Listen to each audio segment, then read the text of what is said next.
Coucou tout le monde! On se retrouve aujourd'hui dans une nouvelle vidéo pour faire un tutoriel Fimo sur un plateau de fromage avec les couverts aimantés.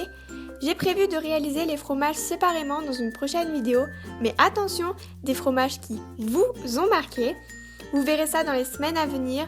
En attendant, laissez-moi un max de pouces bleus et abonnez-vous à ma chaîne si ce n'est toujours pas fait. J'espère également que votre rentrée s'est très bien passée. Personnellement, ce n'est que lundi. Et donc c'est parti, je vous laisse avec le tutoriel. On aplatit de la pâte Fimo champagne.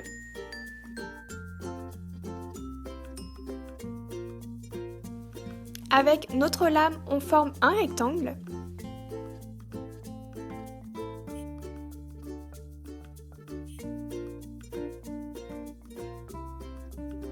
Puis on découpe juste deux angles que l'on vient arrondir par la suite avec notre doigt, donc il suffit juste de lisser la pâte.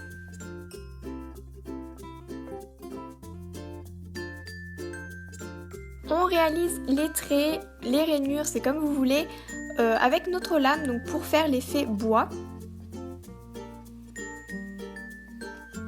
Donc on en réalise un petit peu partout.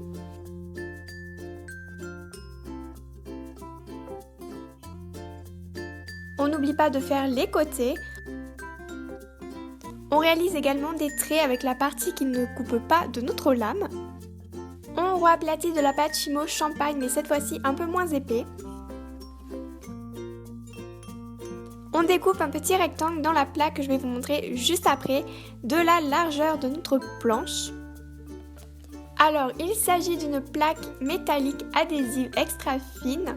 Donc c'est une plaque qui est aimantée et je l'ai trouvée sur le site Creavea, donc je vous mettrai le lien dans la barre d'infos.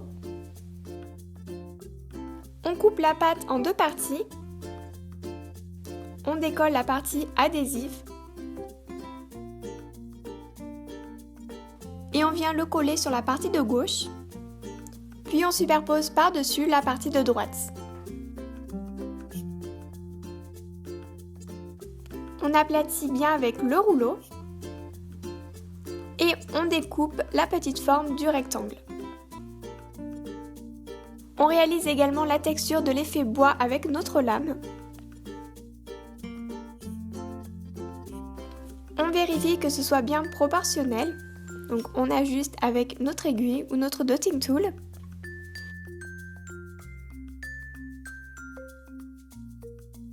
Pour la cuisson, on décollera les deux parties.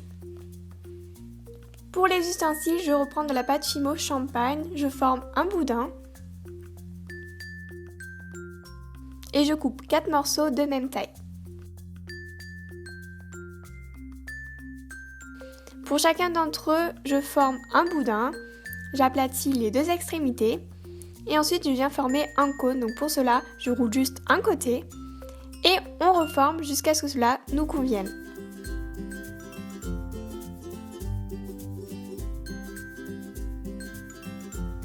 Je fais également des traits.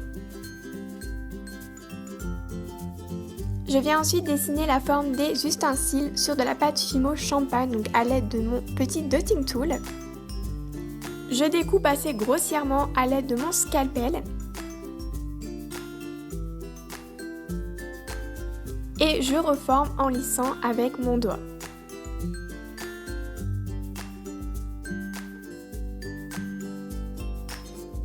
On met ensuite le tout au four pendant 30 minutes à 110 degrés. Après cuisson, je viens peindre tout le bois avec de la peinture acrylique blanche. J'attends bien que ça sèche.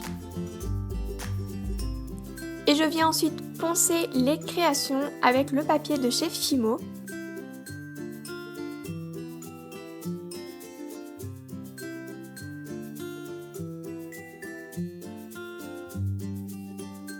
Je colle la partie aimantée sur la planche, puis le manche des ustensiles et je viens peindre la forme avec de la peinture acrylique argentée. Donc n'hésitez pas à passer 2 couches s'il faut. Pour donner l'effet d'ombre, je viens peindre les côtés avec de la peinture acrylique noire.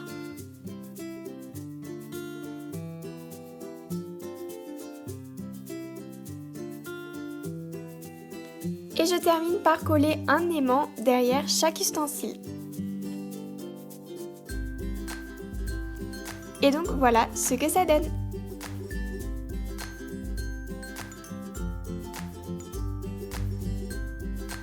Donc voilà, cette vidéo est terminée, j'espère qu'elle vous aura plu. Je vous fais à tous de très gros bisous et je vous dis à demain 10 h pour une vidéo que j'ai trop hâte de vous montrer. Ciao!